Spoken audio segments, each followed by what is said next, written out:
Hey there, this is R.A. Manard, Mitrava, doing the weekly service Monks of the Way. And this one is about suffering. I'm going to give it a couple of minutes to make sure whomever might like to attend can do so. This, of course, is the altar in my house there. I say my house, but, certainly I don't own it. It's where I live.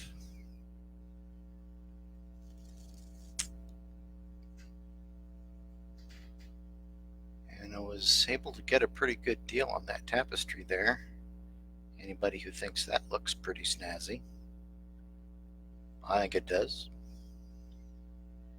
If you look it up online, it costs almost nothing. Pretty surprising. And the color seems to be holding up, although direct sunlight doesn't hit it or anything, so it hasn't got much reason to fade. I have 1 minute passed. I'm going to give one more minute. Suffering's a pretty interesting topic. People have some varying opinions on that. So it seemed like a good topic to have. And that's 2 minutes. Okay, so this one's about suffering. First of all, what is suffering? What do you think it is? It's something that you suffered, right?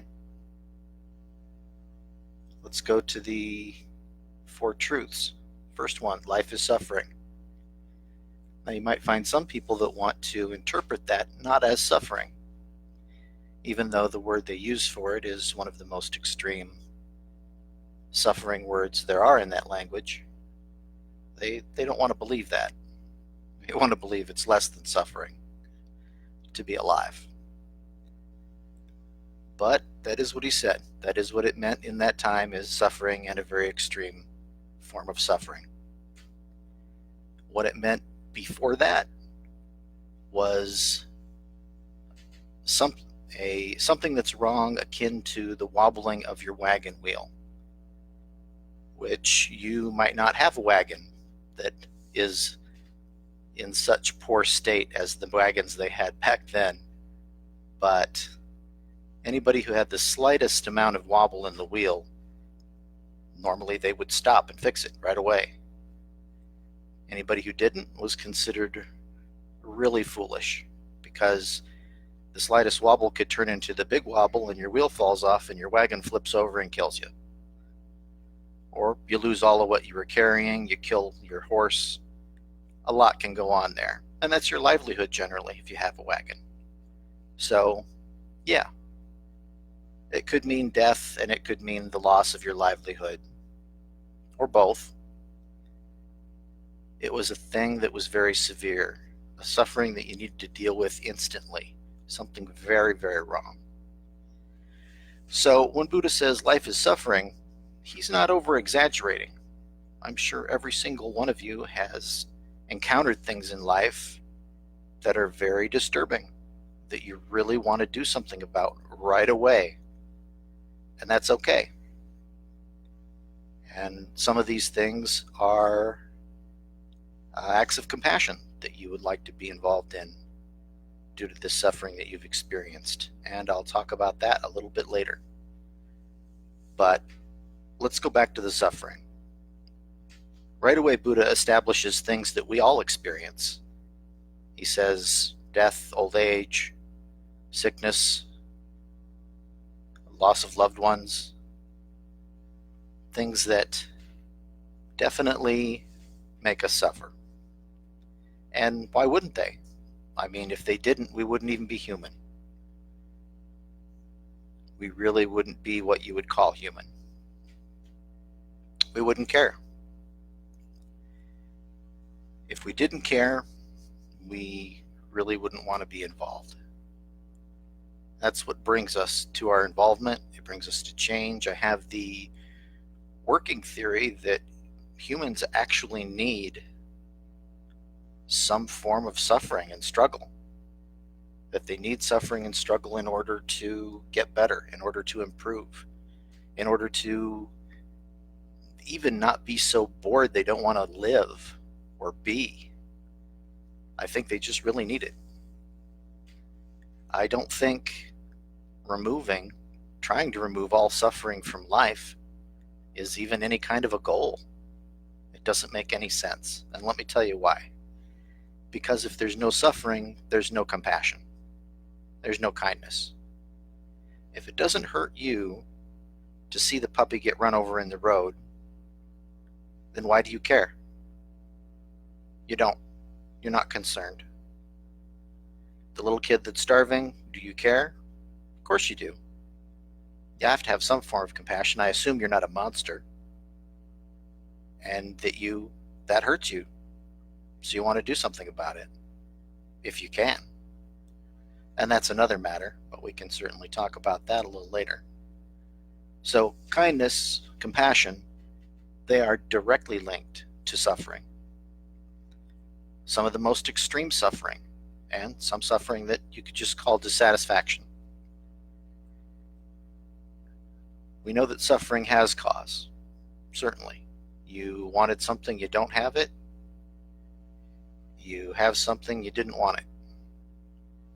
One way or the other, you want something or you don't want something. And there are a lot of things you should be concerned about going on in the world. Buddha was concerned. I mean, I've talked to a fellow who said that he doesn't suffer anymore because he's just reached that form of advancement. I suppose he was trying to tell me that he'd reached enlightenment, but I've got to call bull on that one, because even Buddha suffered. How else could he even want to stay here and teach humans? No other cause.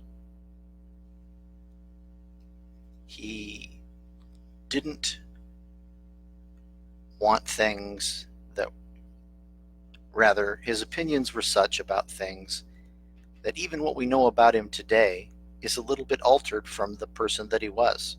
I don't think anybody's going to find that as a shocker. But we do know what's true because we can argue it. We can debate it. He debated it. He said we should too. We should do what he's doing. So anybody that doesn't want to debate the truth of something they think is true, that's okay. They don't have to. But if they can't debate it, odds are it's just not true, or they don't know that truth well enough to debate it, to be claiming that it's true to people. And suffering is one of those things. Those people that think that they don't suffer anymore, or that the teachings say that after you get enlightenment or whatever, that you won't suffer anymore, they won't debate it with you. They can't, because it's not debatable. It's an indefensible position, saying that you don't suffer anymore and you're alive. You're a living person, not one of the living dead in a comatose, a coma or something, where you're not even living really. And that's what you would be doing if you didn't care, is you wouldn't even be living. Even the most selfish person has cares. Cares that involve other people. Cares that involve themselves, that then involve other people. Because the two things are, of course, very, very, very linked. A person that really does for themselves does for others. A person that does for others does for themselves. Those two things are connected. I think I mentioned that in the last talk a little bit. So if we're going to debate what's suffering, and you're going to accept any of those definitions of suffering, the small ones and the large ones, meaning the least extreme and the most extreme and everything in between, then it's going to be really easy to debate that anyone who is alive still suffers. And I don't even think I need to go through it with you for you to understand that that's true. I don't think I need to walk you through that process. I think anybody can go, really, why do you believe that? And What makes you think that's true? You have nothing that bothers you anymore. No irritation, nothing that hurts your heart, nothing. You can lose friends and loved ones, and it doesn't hurt. I'd like to see a person look me in the eye and say that. So there's suffering that all of us have. And we go to the other truths here, because that was the first one. Life is suffering. And the second one would be that suffering has cause, like I said, and it has cure, and it has end. Now, that's not to say that while you're alive, you're going to be able to end all suffering. Like I said, it shouldn't even be a goal. It shouldn't even be a thought, really. Wouldn't be any point to it. But there's suffering that we cause ourselves that we absolutely don't need to because of the way we view things. For example, the denial that you're don't have any suffering in your life. That certainly would be an indicator of some issues. But I'll digress right there. These things, these aversions that we have to things, these cravings that we have for things, we don't really need those for the most part. Should we have an aversion to things that are horrible? Absolutely. Should we crave things that are good and wholesome? Absolutely. Should we be attached to those things that we couldn't ever do without it? We have to have it again and again. Well, no, that's not what we're talking about.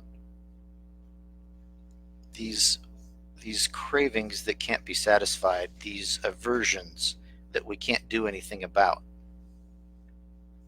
If we're going to view these as things we need to do something about, or things we need again and again to fill a craving that can't be filled, then obviously we have some suffering that's caused because of delusion.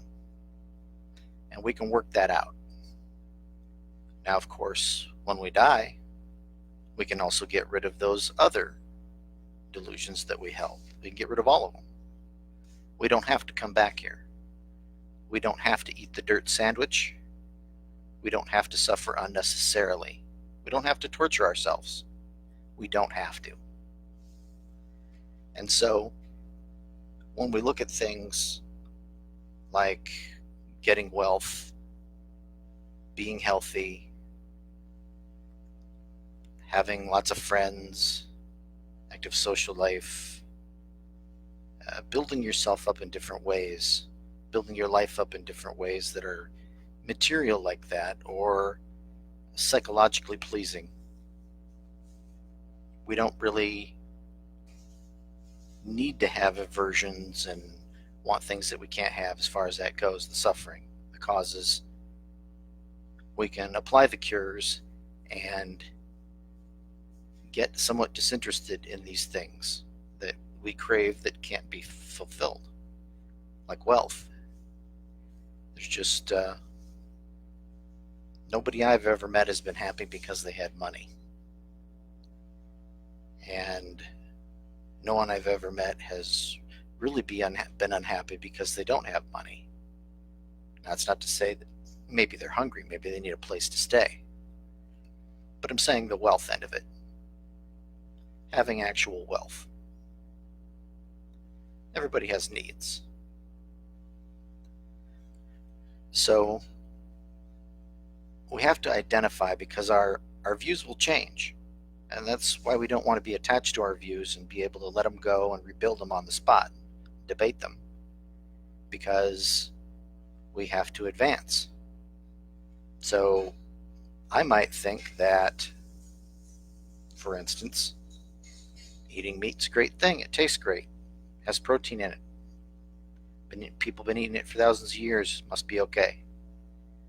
But then you might meet the animals that the meat comes from. And you might even see one get killed, and then think very differently about eating that meat, about participating in that suffering. You may feel compassion for that animal that's stronger than your desire to eat a tasty meal, especially one that's made of meat, that is. Not that you can't find tasty things that you don't have to kill an animal. So before you thought it was okay and you thought you had a good handle on it, afterwards you decided no, it's indefensible. I can't do it. Can't be responsible for that. Can't be a part of it. Your view has changed. Now, who's to say your view won't change again? You don't know. Many times we think we got a handle on something. We know what's going on. It's the way our psychology works, our brain works. It wants to protect us from feeling scared, from feeling angry, from feeling all kinds of things that it doesn't like. And it'll accept just about anything to keep us in that state where we don't have to worry about those things. So our mind can actually work against us quite a bit. I don't know how many people have had life experience with this where they absolutely knew something was wrong for them, but they did it anyway. They just couldn't help themselves. They knew it. As they're about to do it, they told themselves, that's not right. Absolutely, there's no way I should do this. And they just had a craving to do it, and they did it. Well, there's plenty of suffering that's like that, but plenty of suffering that we don't even realize that our views contribute to. We might see a certain person as bad because they have a color of skin or language or nationality or what have you, and not be compassionate when we would otherwise if they had a different skin color, a different nationality, they were male instead of female or what have you. So we want to be able to rebuild our views. We want to keep reevaluating what's causing suffering for us and what we want to do about it. What's reasonable? We want to go back to the table. We want to figure it out. And we see in many places where Buddha's mentioning that he wants you to care, that he wants you to be a part of and be connected with the teaching, the truth, and the community. And he wants you to have fulfilling relationships, friendships. Obviously, he wants you to care. So I want to impress upon people that not caring is not part of the teaching of Buddha. Not suffering at all is not the teaching of Buddha, while you're alive, that is. But that we should understand suffering and we should cultivate something that's good in our lives, a life practice of truth. And this life practice of truth can't really even happen unless we understand the nature of suffering. I hope this has not been too rudimentary for people that know the Four Truths, and I hope that this has been enlightening for people that are new to it and accessible. And I really want these talks to be 15 or 20 minutes, so I'm not going to go longer. And I'm going to wait to see if anybody has any questions at the end here. And anybody can ask a question.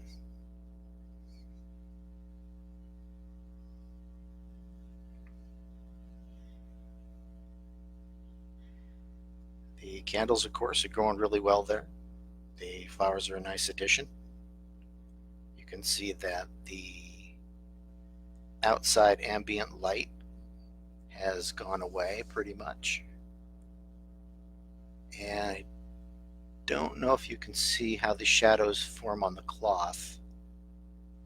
It was easier to see that when there wasn't a tapestry there, when there was just a bare wall. It made like butterfly wings there. Oh, no question. Okay. So anyway, I want to thank you for having a listen, and I hope that you will listen to other talks as well to see what you might be able to find. I wish all the best things in life for you, each and every one of you. This is Mitrava, R.A. Manard, for Monks of the Way. Thank you.